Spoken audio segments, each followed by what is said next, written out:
All right, sensation and perception. Thing you need to know that's different. Sensation is the stimulus that your senses pick up. All it says. This is a long definition. All it means is the senses that your stimulus picks up. You get a sensation when you feel something. Get a sensation when you hear something. When you see something. The stimulus that you pick up. Does everybody understand that? That's simple enough. Right? This is the part. Your senses picks up a sensation. Your experience influences your perception. So your perception is your stimulus plus your experience and memory. Your sensation is the stimulus.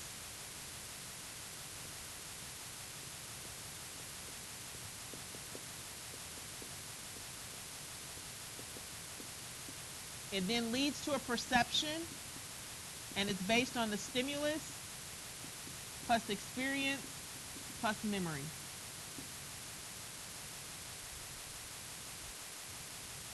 Okay? The sensation is basic. We will all see the same thing. Our perception will all be different. Does that make sense? Everybody got it? All right. Keep going through illusion. Psychophysics. Psychophysics is literally the study of stimulus, sensation, and perception.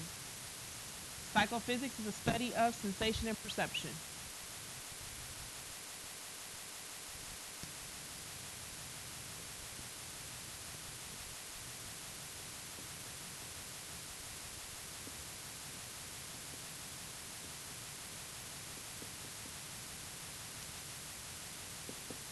All right, we start with a threshold. So your psychophysics had come up with an idea that we have to identify there's a stimulus present. And the first thing we talk about is a threshold. It's the smallest unit your stimulus needs to smallest unit your senses needs to recognize a stimulus is present. The smallest unit your senses needs to recognize a stimulus is present. The smallest unit your senses needs to recognize a stimulus is present. Smallest unit your senses need to recognize a stimulus is present. Does that make sense to you? Yes? All it really means is the minute you recognize something has happened, the minute your senses picks it up, that's your threshold. Everybody is different. All right, so what I want you to do is find the person next to you. I want one person to take your hand out, the other person take your finger. Hand out, take your finger. Now, I want you to slowly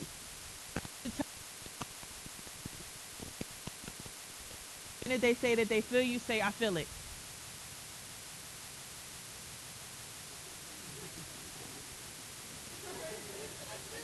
Okay? The minute you felt it, that was your threshold. Does that make sense? That's your threshold. I want everybody to close your ears. That would work. Close your eyes. The minute you hear it, raise your hand. I ain't even do nothing yet.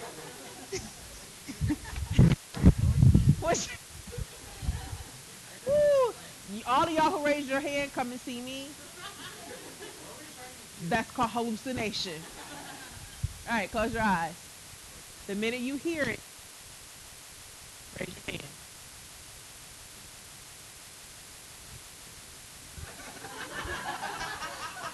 This experiment is going bad. All right, close your eyes.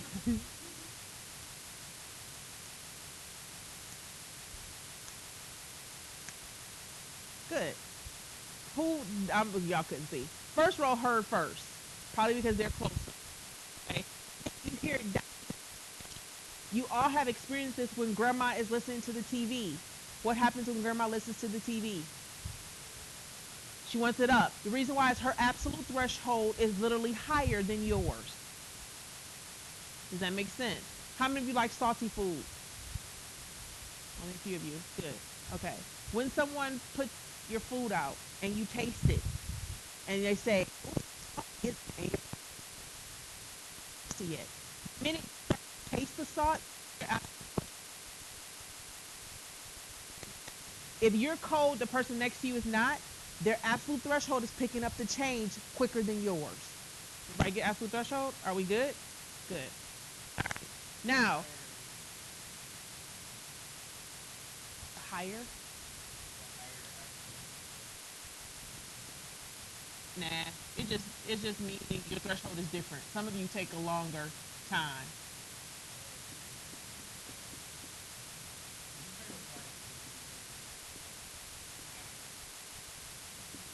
It just means just don't get caught in that. Just know that grandma's threshold is different than yours. All right. When we talk about threshold, this is very important. I'm going to give you the riddle first. You write it down, and then I'll explain it. Okay? Weber's law, just noticeable difference, and differential threshold. Different threshold. Weber's law, just noticeable difference, are the same thing. You just interchange the title. They mean the same thing. Here's the riddle. You must change the absolute threshold at least 50% to know the difference. You must change the absolute at least 50% to notice a difference. You must change the absolute threshold at least 50% to notice a difference. You must change the absolute threshold at least 50% to notice a difference.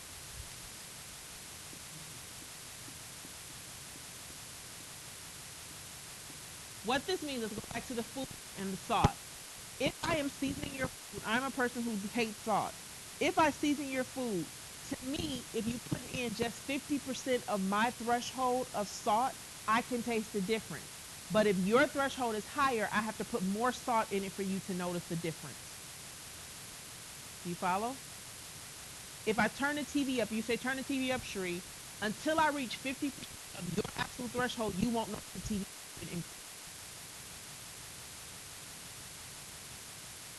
Right, got it? Who doesn't understand that? Good, let's keep moving. Now, in regards to your threshold, in regards to your all these things, all of your senses eventually adapts. Okay? Adaptation, it's really simple. Adaptation is really when your senses no longer picks up the stimulus. Your senses no longer picks up the stimulus. You've adapted to it. You've adapted to it. A little bit different than deprivation. Deprivation is you no longer can pick up the sense. Adaptation, you've gotten used to the sense. Deprivation, you no longer stimulus. So, adaptation, deprivation. If you just got married or recently got engaged, the minute you put the ring on your finger, you're going to feel it to where you kind of keep changing it. Until you've adapted to it, you no longer recognize it. When you put your watch on, you first put it on, you notice it. You can go the entire day not even realize you have the watch on because you've adapted to it. But every morning when you put that watch on, you still feel the stimulus. Make sense? If you work in your garbage, sorry, that's not what they're called no longer. You are a sanitary engineer. I think that's sanitary engineer. You are a garbage collector. Eventually, you will no longer smell the garbage. At that point, you'd have deprivation. You no longer pick up the stimulus. Does that make sense? Everybody in this room, I always use this example because it's the best one because everybody in this room, I hope, experienced this. When you are in the bathroom, having your moment, you've been in there for a while, about 20 minutes. What does it smell like? Heaven. Only Victor would think it smells heavenly. Okay? Probably because you've been in there 20 minutes. It doesn't smell that bad to you. And people walk by the door like, golly, are you dying inside? And you're like, it is not that bad. It's not that bad because you've adapted. Now, if you walk out the bathroom and walk back in, you'll probably be like, oh my goodness, I need to go get checked. Because your senses still work. Does that make sense? Now, in your house, you all have a smell. Deprivation probably in your house. You don't smell the scent that everybody else smells. And when you walk over to other people's house, you're like, what's that smell? And they're like, what smell? They don't smell it because they have deprivation. Does that make sense? So adaptation, deprivation. Got it? Good.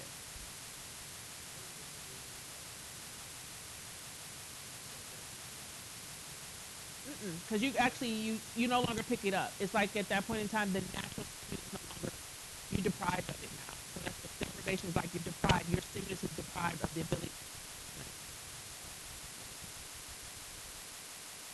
You adapt. You've adapted to even affect you.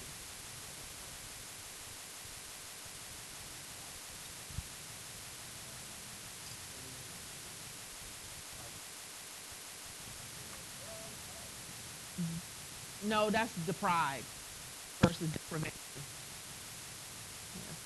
Yeah. Signal detection theory. This is simple. Don't write it down. You just need to understand it. Okay, I don't even think I test you on it. Just in case I do, I had to back it up. All it is remember back in school when you had the hearing test? Raise your hand when you hear the beep. That's what this signal detection theory is. It literally says that amongst a lot of, that's all it is. Yeah, it's just a hearing test. You were having big things on, and they said the minute you hear, that's all. You don't need her to write that down. You got it. See? Good. Let's keep it moving. I'm working, Michael, for you. So, all right. Now, the way that the eye picks up, we're now going to move to the eye. Eye is first. You're going to be good at the eye. You're going to know the eye in backwards and forwards. You're going to probably draw the eye right now. First thing you need to know, the eye picks up light. Okay? You see based on light. Very important. You see based on light.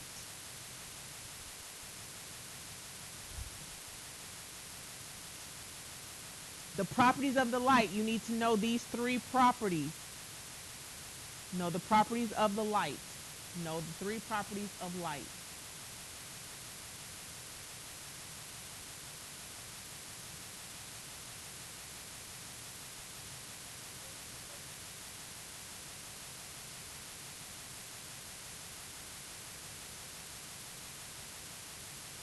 All right, let's move to the structure of the eye.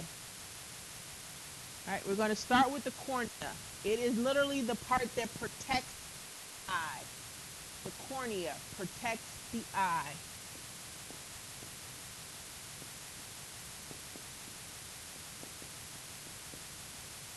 The cornea is the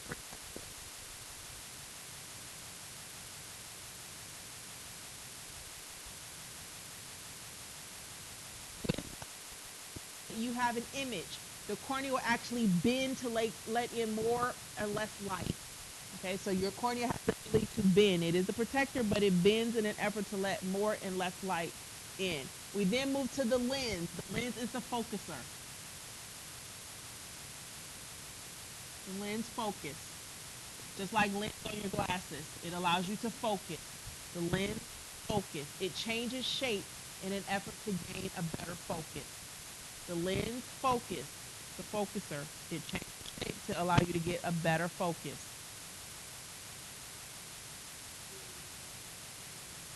That is, when you just keep changing like this, perfect example. Okay? And you know what? Let's use the camera. That coat that you have to take off is the cornea where you have to take it off to protect the lens. You put it back on. Perfect example. All right. The iris is a group of muscles. They contract to allow more light in. I don't have a catchy title for this. It's the contractor. It could be the gatekeeper. It contracts to allow more and less light in. The more light, the less light. The iris will start to contract. It works hand in hand with the pupil. The pupil dilates to do the same product.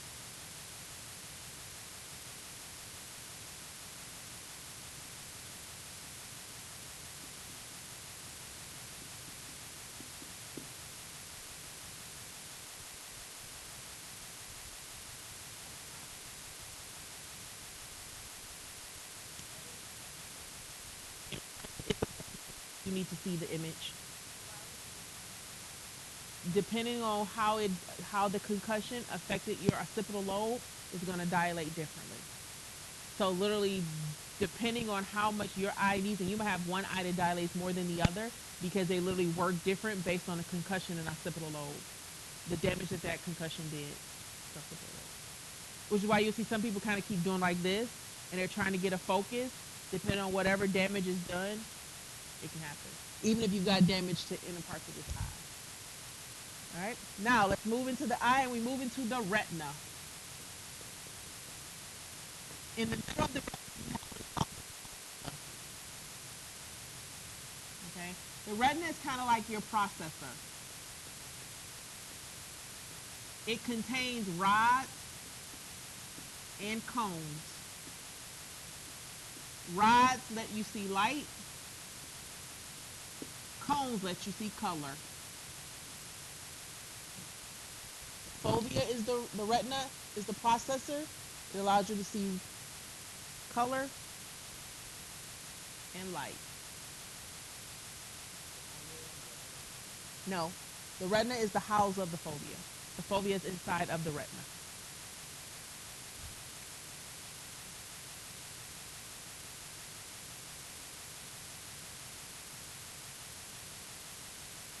The fovea actually does the last part of the processing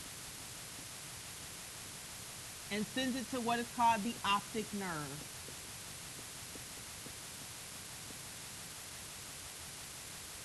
The optic nerve. The optic nerve sends the message to the thalamus. You've shown this before, correct? And it performs transduction.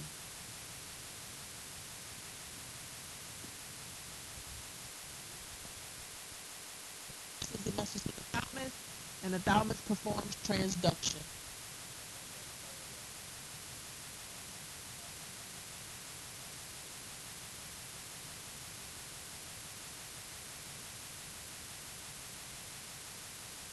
Remember, this is the only way the brain can talk to anything, is through that nerve. What is sent through the nerve? What's sent? Neurons. There you go, and transmitters. You have your eye down pat? Good? The eye is literally probably the simplest test questions you'll have. Maybe, come here, the brick. I'll get creative, but not too creative. Rods and cones. Make sure you understand. Rods and cones allow us to see light and color, which means when you turn on the light, your rods are stimulated. Anybody ever had the lights turned on really quickly in a house after you've had darkness so long? It's the rods that are actually going into overstimulation. You have to be very careful because they take in the light in an effort for you to see color. Without the rods being stimulated, you cannot see color. They work hand in hand. This is why in the dark you don't see color very well, because there's no rods picking up light. If you ever try to match your socks in the dark, it's going to be a little bit difficult if they're all basic colors, because your rods need the light.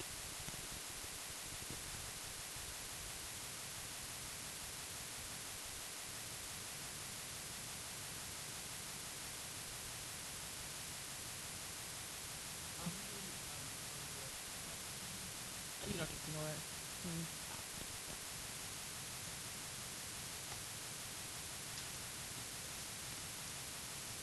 All right, we talked about transduction, accommodation. Understand your senses will accommodate neglect. Your senses will accommodate for your neglect. Your senses will accommodate for your neglect.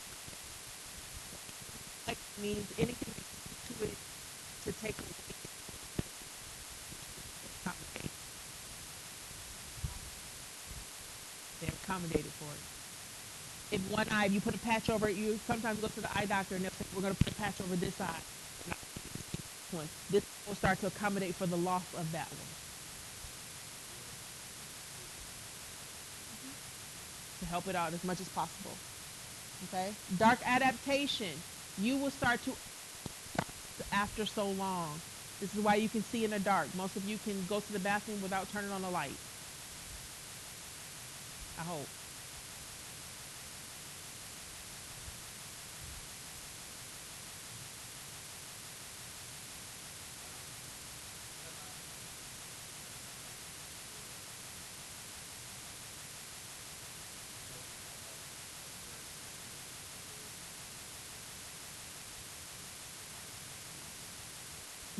all your mind needs is the first and last letter to be right. Everything else can be jumbled up. So literally, that's the visual processing process based on what you think is occurring. So with the fill in the blank, literally all you need is the first and last letter to be right. Some of you got text messages that were all discombobulated, and you read it just fine because all you need is the first and last letter.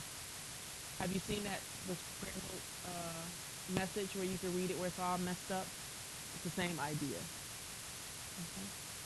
Detecting color. All I want you to know is the color. Just know the definition of the properties of color.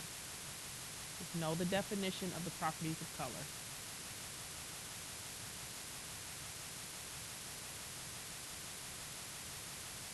Now, this is how we see color. This is a little bit of a challenge, but you're going to catch it without a problem. Tri means what? Three. The triametric theory literally says that we see only three colors. The three colors that we see are red, blue, and green. It literally says all other colors that we see are based on the mixture of these three colors. The triametric theory says we only see three colors. All other colors are based on the mixture of these three colors.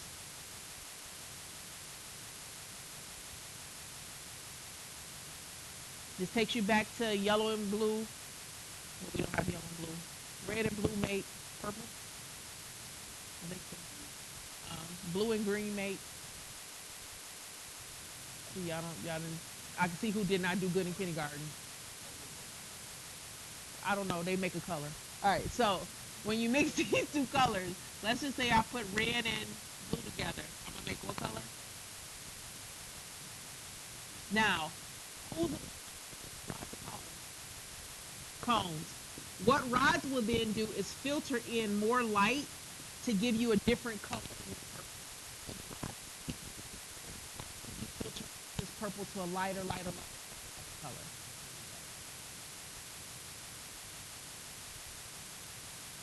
Yes. You got that? Some of y'all look like, what the heck did she just say? Yes? No? You're gonna see this color, right? This is purple. So the trimatic theory says these two colors picked it up. Now we put another purple next to it. They're gonna filter light just to get you a different color, but it's still these only two cones working. Yes? Good. Master trimatic theory? Because you got an opponent process theory is a little bit different. Now, let me stop for a minute. In psychology, you have a bunch of theories on the same thing. Okay? It literally means a bunch of people studied the exact same thing.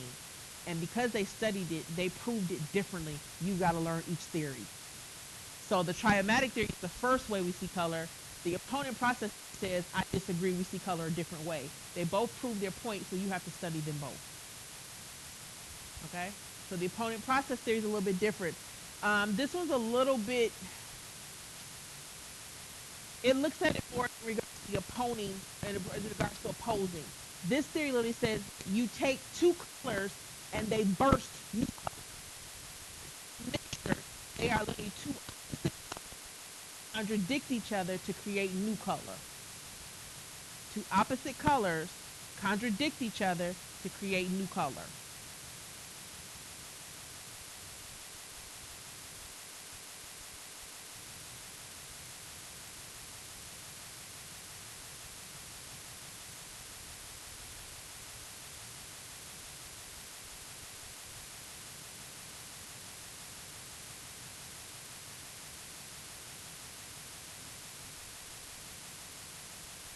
All right, we next talk about the after image effect. The after image effect is something that the eyes do and to dissolve. Look at the dot. Just look at it for a while. Stare at the dot. Stare, nothing but the dot. Keep staring at the dot. Keep staring at the dot.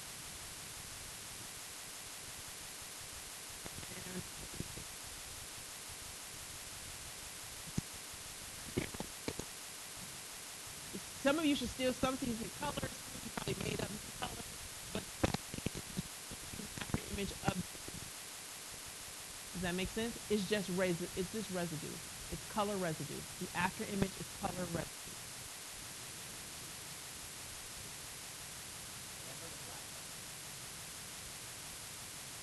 Yeah.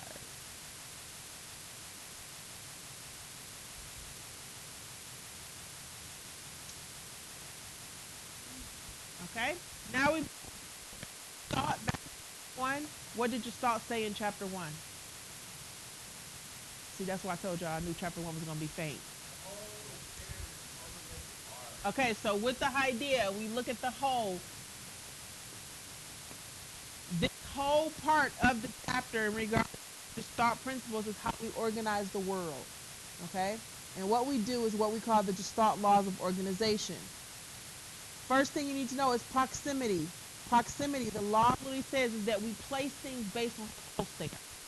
So number one, proximity. We place things based on how close they are.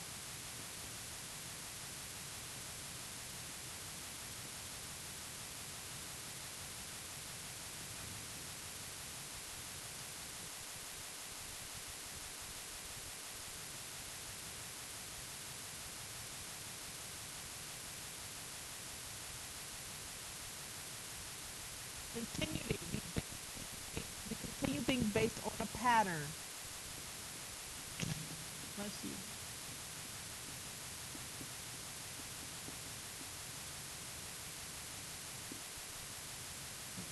Continue things based on a pattern. Similarity. We group based on their similar value.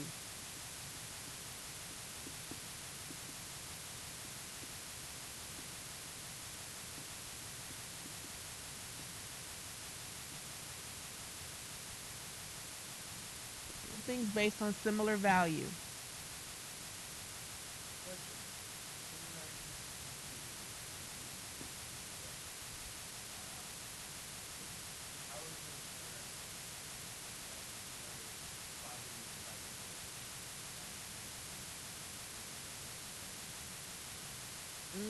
Continue to be like if I had dot dot dot and I said come and continue the pattern. Most people just continue the pattern. Similarity. Here, oranges versus something else. People are usually going to organize them based on their similar. Or even tell you.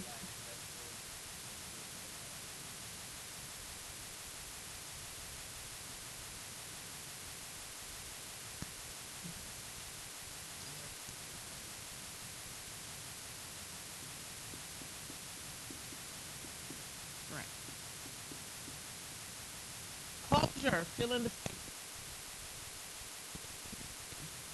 Closure. You fill in the space. Closure. You fill in the space.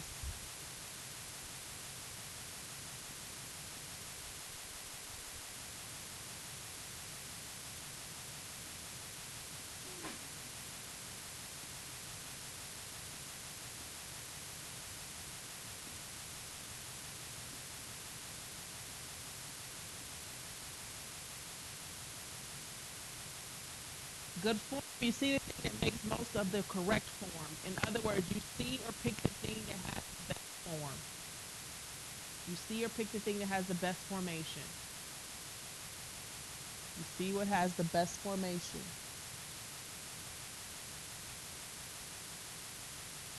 These are scenario questions. Do we understand the laws of just thought? If I said, how is the grocery store fruit section designed?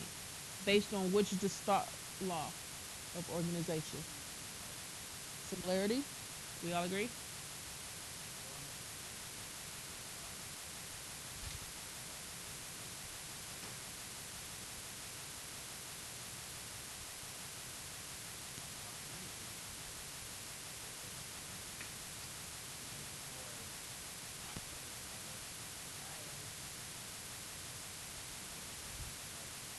Mm-hmm.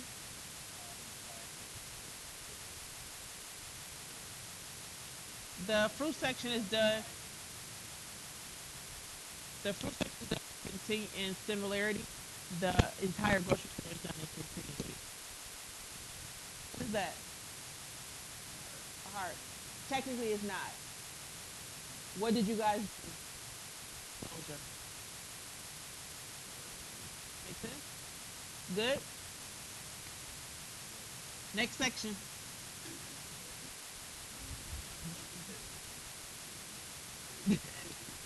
Ambiguous figures. How the eye will see, it will pick up section. What's your first thing you see here? Okay. Candle holder. That's okay. That's what psychology is all about. Most people say that. The idea behind his theory is that literally they actually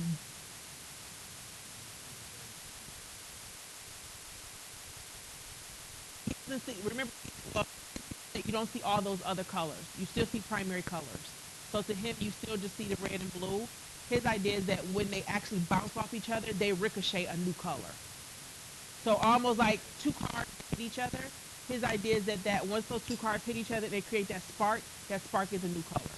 So that's his theory. Yes. Yes. Yes. Okay, who sees the old lady in the next other picture? Who can see the old lady? Raise your hand to see the old lady. My. Who sees the young lady? Okay. And who can see both? Some of y'all a little faint here. Who can see? Who can't see the young lady? Who can't see the old lady? Okay. It's usually sometimes difficult. This is her nose. Lip. This is her mouth. And this is her chin. Okay.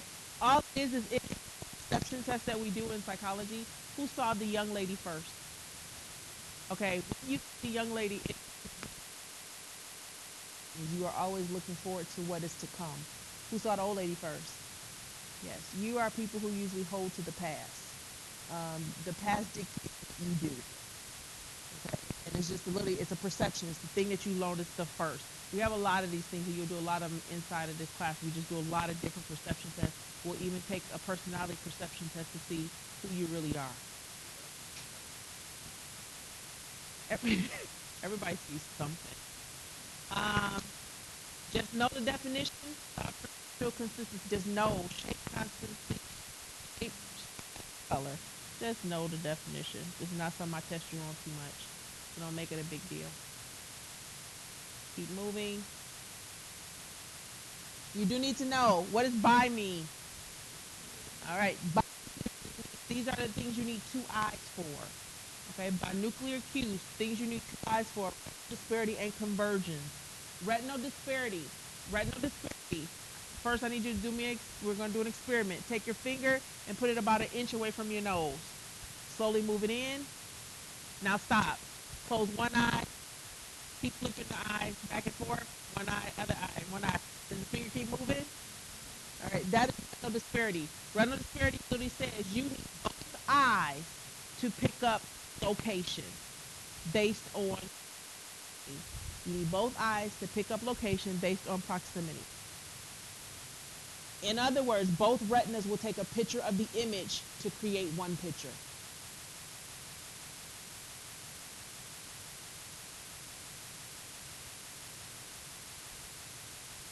Take your finger back to your nose where it was just at and bring it closer to you. Keep bringing it closer, closer, closer, closer, closer, closer, closer, closer, closer. What's your eyes doing? Crossing. That is convergence. It is the muscles that the eye use to create closeness. Or to pick up closeness. The muscles, or the process the muscles use to pick up closeness. Mononuclear, mono means one. These are the things you only need one eye for, to identify texture. You only need one eye to identify texture.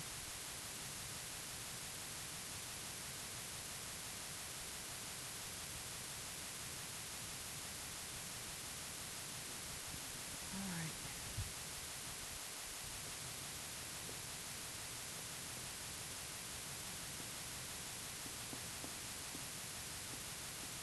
All right, this sometimes a little tricky, but we're gonna get this, no problem. Top down, bottom up processing.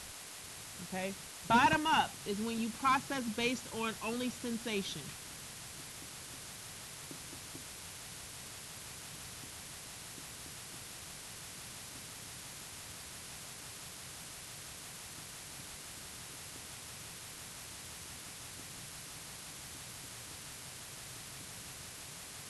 It is the basic parts of sensation. Whatever you actually see, whatever you actually taste, whatever you actually hear, whatever you actually feel is bottom up processing. Top down is based on perception. It adds your experience and memory to your process.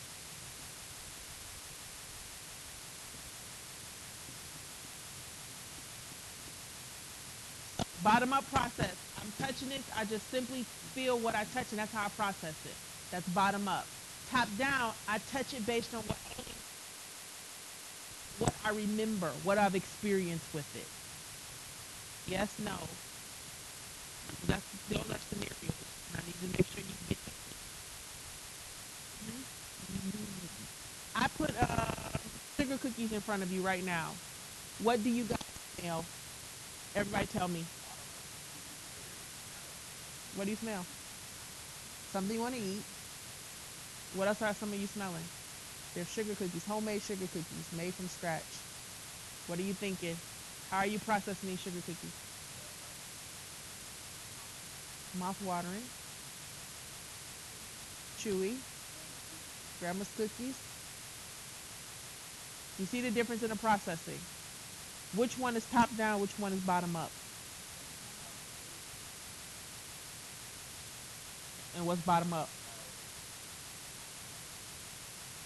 It's just literally, and mouth watering might actually be top down because if you don't know how I cook. Okay?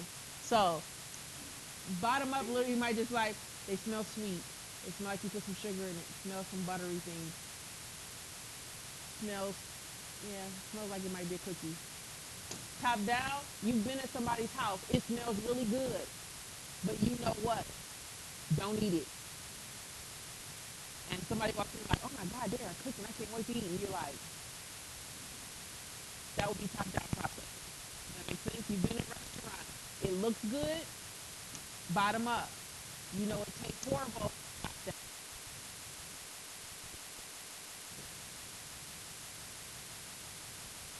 down. Perceptual set. Well, this is the whole idea of top down, bottom up. When you first see this, you think it probably will say what word? That will be what? Top down or bottom up? That's top down. Because technically it does not. But because you are used to it saying something, you already respond to it.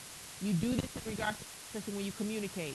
You already think you know what a person's going to say, so you respond based on top-down processing. Does that make sense? If you really listen to what they say, you process bottom-up processing.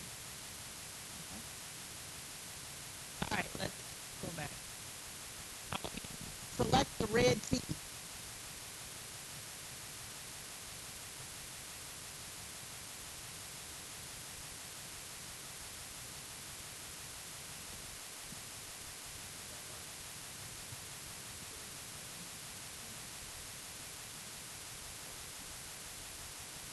You see it?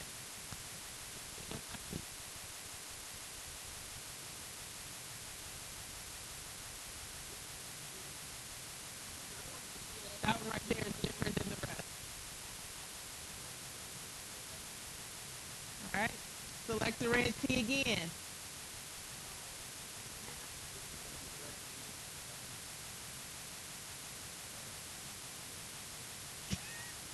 Top down, bottom up. The other one's right there. Okay? Now, I want you just to, we're going to identify, we always have an issue every semester on the colors that are labeled here. So we're going to all agree on colors. Okay? Before we start the experiment. This is what color? Color. We're going to say it's blue. This is going to be pink. This is going to be green. See, we already got issues. Red, blue, pink, green. And we're going to think that's brown. So let's try this together. What color is that?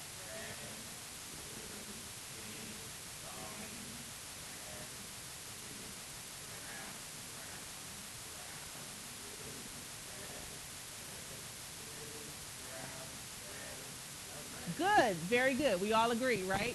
Now, on this slide, I want you the ink. Got it? The color of the ink. Go.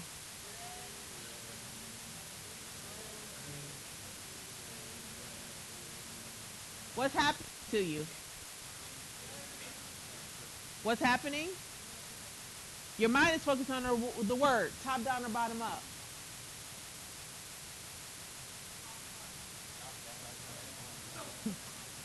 Now y'all done got complex. Now you like, oh my. Top down, bottom up. You're processing top down because you're used to the word and letter and the word and ink being the same. But what I asked you to do was to do what? Bottom up. Just pay attention to what you see. Does that make sense? I need feedback. Yeah. All right, good. Yeah, I was hoping so. Keep it moving. All right, you guys, done with the eye, move to the ear. The ear. This is gonna be my ear.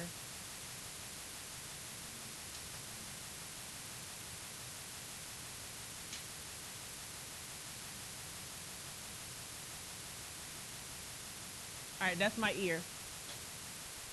First thing you know, with the ear picks up things based on waves. How does the eye pick up things based on what? The ear picks it up on waves, sound waves. You need to put two difference, pitch and loudness. Pitch is how high or low, loudness is the strength. Pitch is how high or low the wave is, loudness is the strength of the wave. Pitch, how high or low, loudness, the strength of the wave.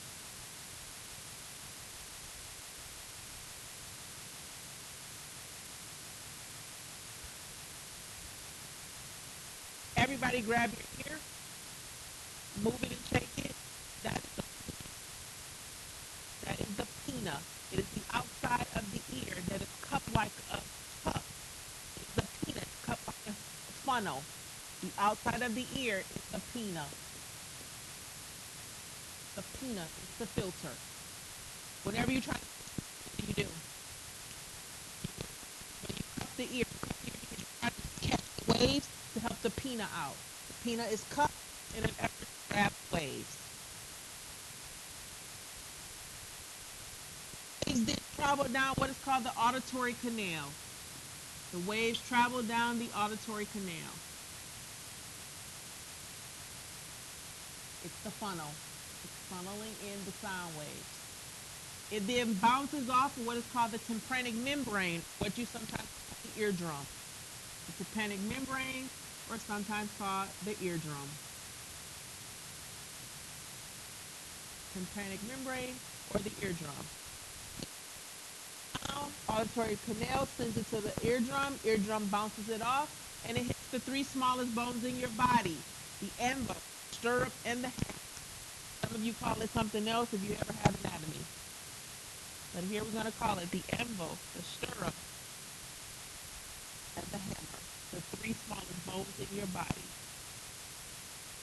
Anvil, stirrup, hammer. Three smallest bones in your body. That sound wave then goes into what is called the central canal. Matter of fact, all I want you to really know is the cochlea. The sound is processed in the cochlea. The sound is in the cochlea.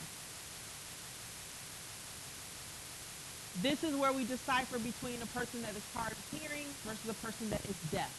A person that is hard of hearing that works, they probably just need a earpiece in an effort to amplify sound waves because they're not picking it up here, but they can process it that is deaf is not processing sound together.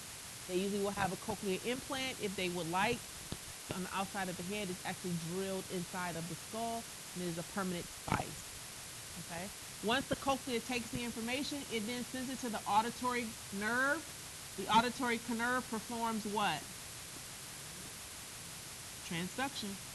And is done by what part of the brain? The thalamus.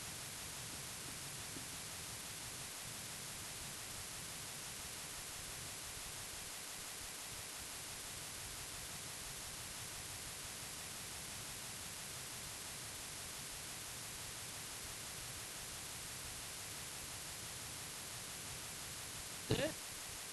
Down to the ear. No, not yet.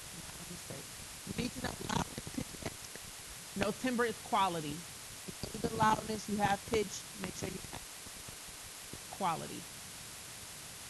Timbre is the quality of the sound wave. I have the frequency, I have the loudness, now I have the quality.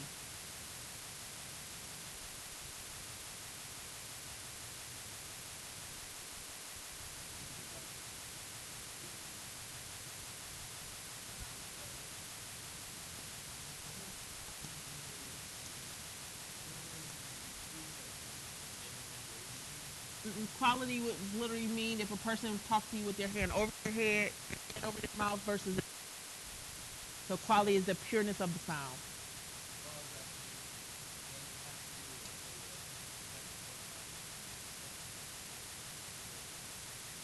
It can if it's strong, it changes the quality. Yeah.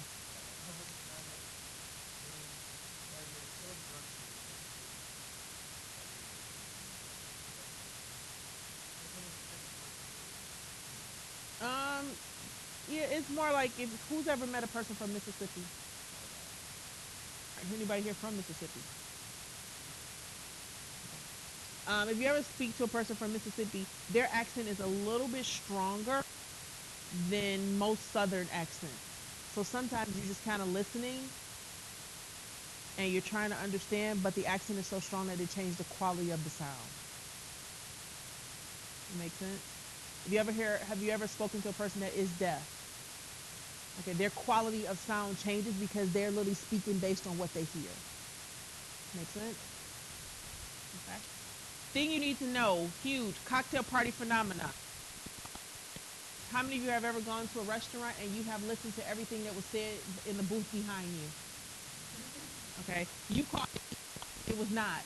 It's called cocktail party phenomena. It is automatic. Your ears will automatically pick up diverse conversation sound. Your ear will automatically pick up diverse conversation and sound.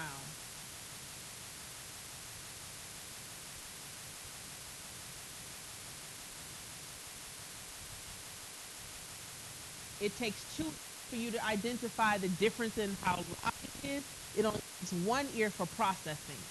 So when you hear, it is really possible for you to listen to the person that you are talking to in regards to at the table with you, and then listen to the person behind you at the same time. Because it only takes one ear to process sound. Okay? It's called a cocktail party phenomenon. Now, depending on your interest, you will always pick the person that has the most influence in your life first. So if you are at a party and a whole bunch of people are talking, if you hear anything about the person that you are most interested in, you would literally die out everything of anybody else totally to what that person is saying about that person. You don't even mean to do it. They can say his name, her name, and all of a sudden, whatever they're talking to you, it just fades out, and you hear everything that this person is saying about this person. If they're having a conversation, you can be soft, but if you hear this stuff, you will literally lean right over and listen to their whole conversation. Other, you will hear your child's voice over everybody else's. Okay.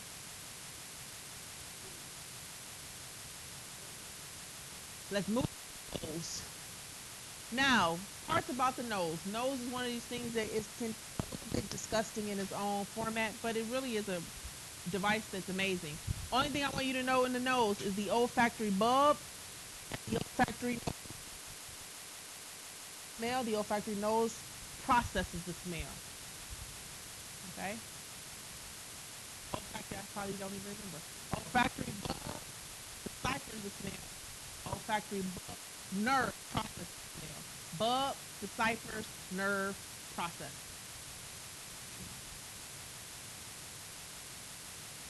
Now, it is a chemical sensing organism. It smells chemicals, hormones, pheromones.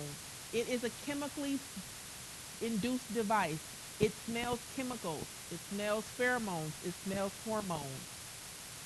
Chemical, hormones, pheromones.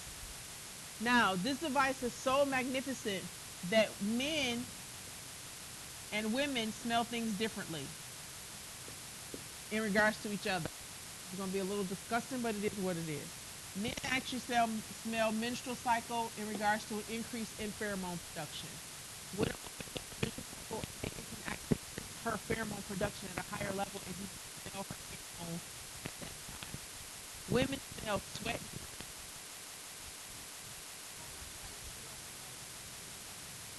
Because your body's designed to reproduce, and that is it. So literally, you you release it, and the opposite sex smells it.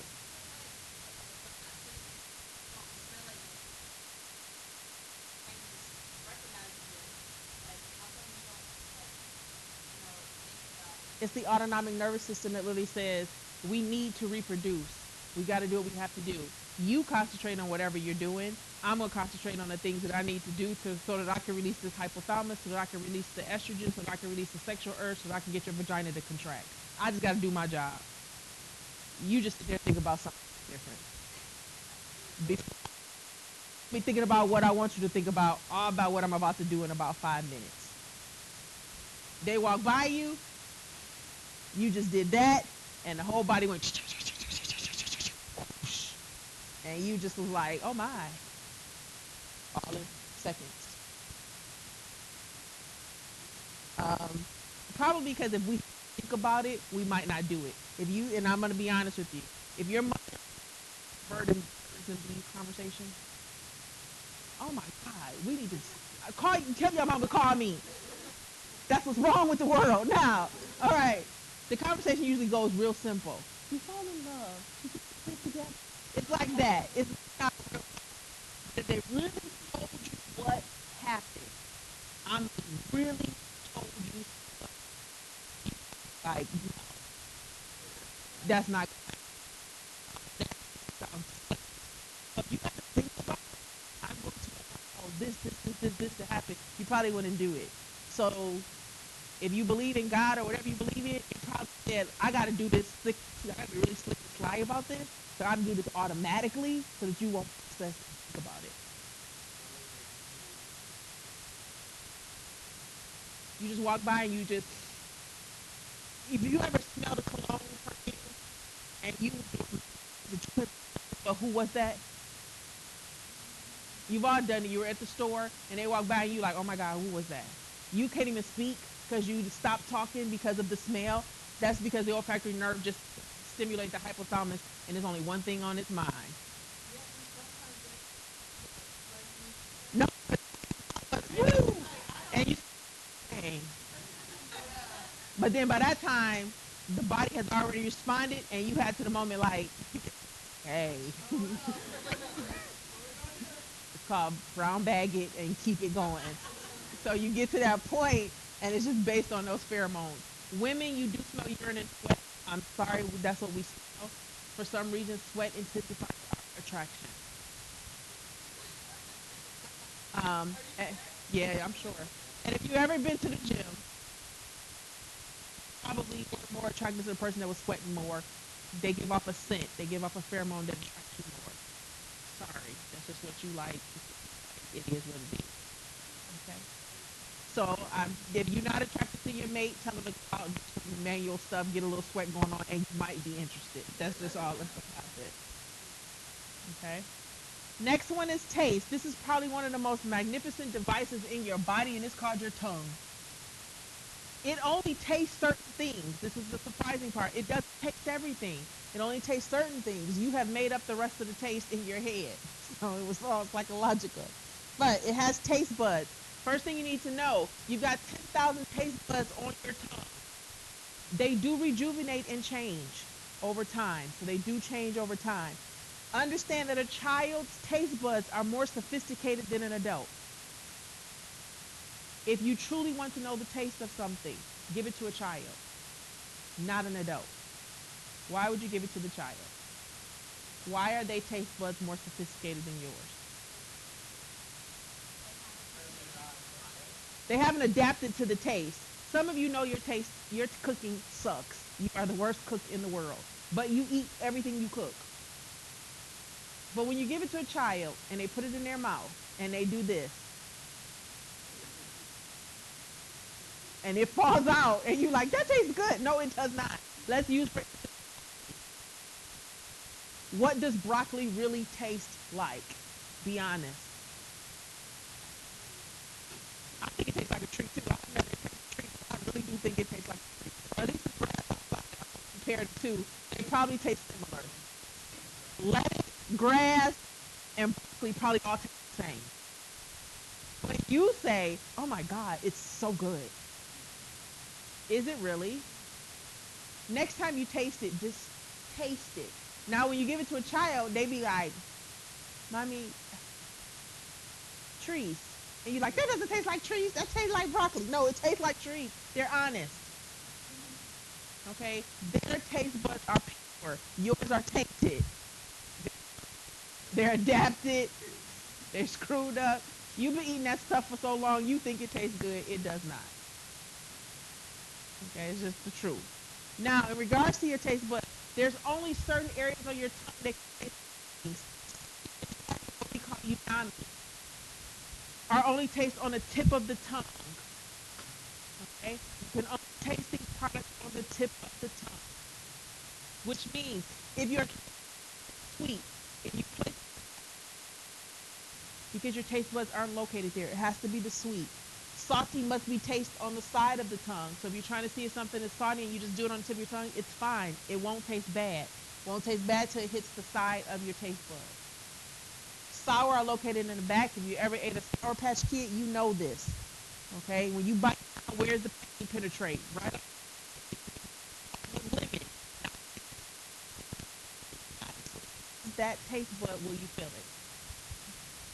Okay. Now, bitter is in the back. The and the tongue work together. You cannot pinch the nose and consume the product. But the minute you undo the nose, it will stimulate the taste bud. So all residue left on the tongue will be taste. So if you want to eat something healthy, if you don't like peas, you need to take tongue, eat it. Take it all the way down, you won't taste it. But any residue left on your tongue, if it's taste everything. So you better wash the tongue off before you release the nose. This is a lot of work to eat something you don't like, but if you eat it, that is a good thing. You have to take cough syrup. If you like it, pinch your nose, consume the cough syrup. Make sure you rinse the tongue prior to releasing the nose because you smell it and taste it. It's so powerful that if you smell it, you can taste it. If you ever walk by the Krispy Kreme donut place, just take a whiff of the donut. You can smell it. Walk by your garbage can. Take a whiff of it. You can taste it. Okay? Because they go hand in hand. Taste buds and olfactory.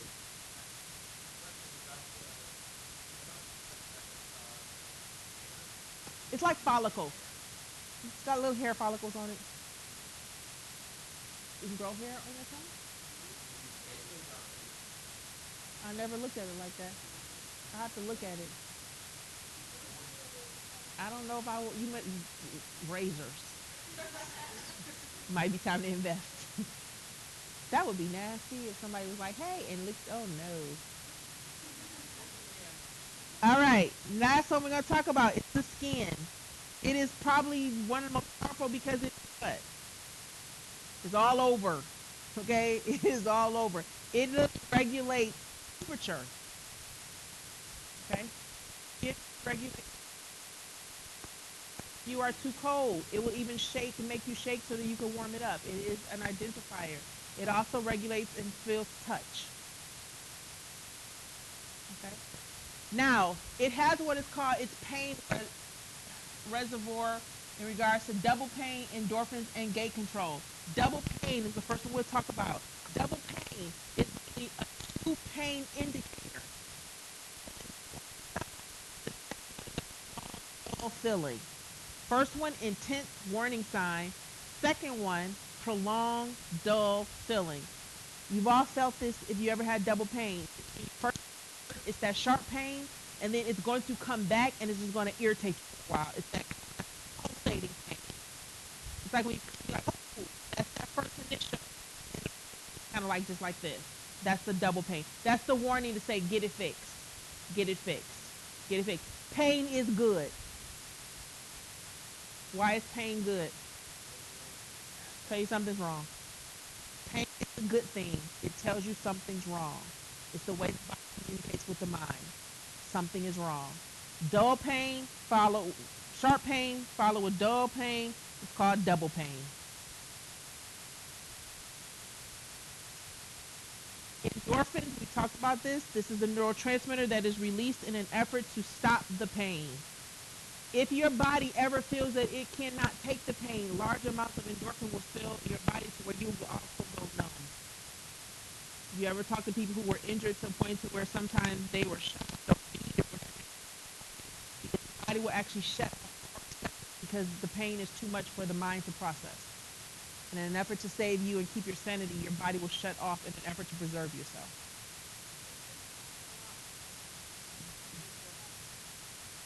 The mind literally will tell you it's too much, we can't take it, shut it down. We feel nothing. And you won't feel anything.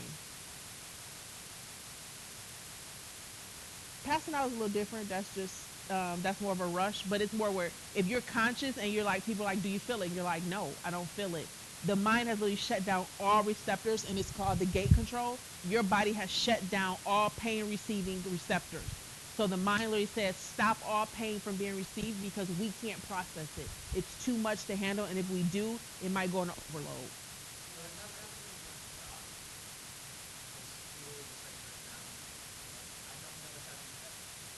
That's what it is.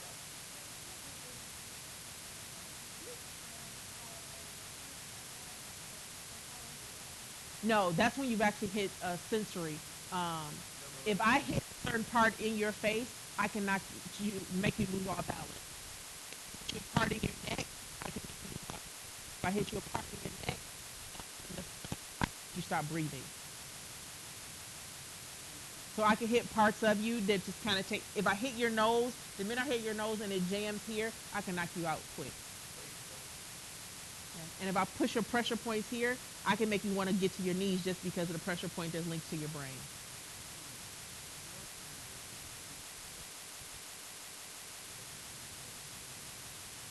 Yeah. And that's kind of like that. This, and then when you expand it, it's the intense.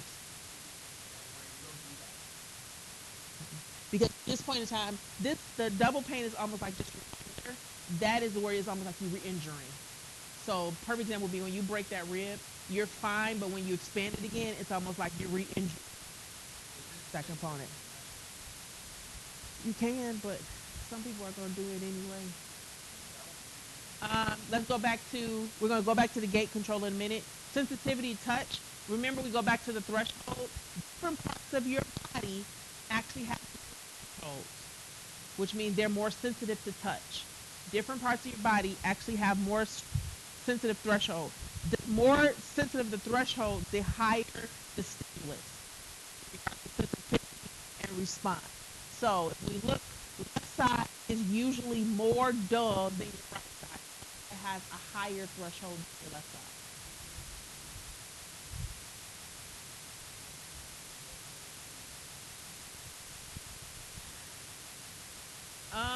Usually the threshold, the tolerance of pain is more.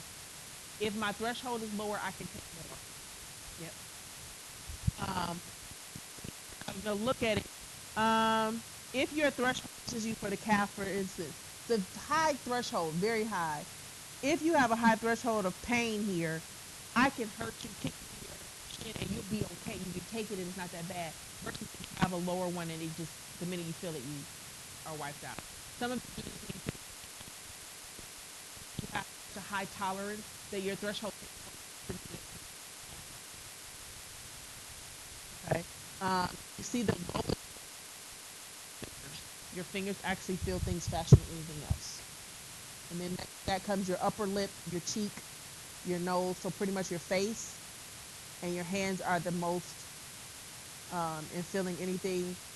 Forearm, upper arm, shoulder, calf, thigh, belly, back, and chest are pretty high. Not still. It takes a little bit more as regards to sensitivity of touch. All right, gate control theory of pain.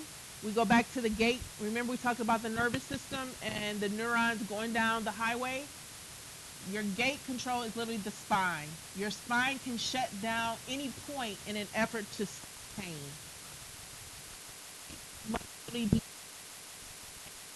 Your spine can shut down any parts to preserve or stop pain. Your gate must be open to feel pain.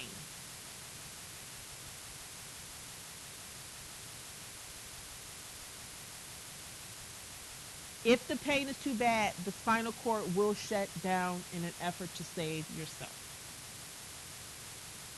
Okay.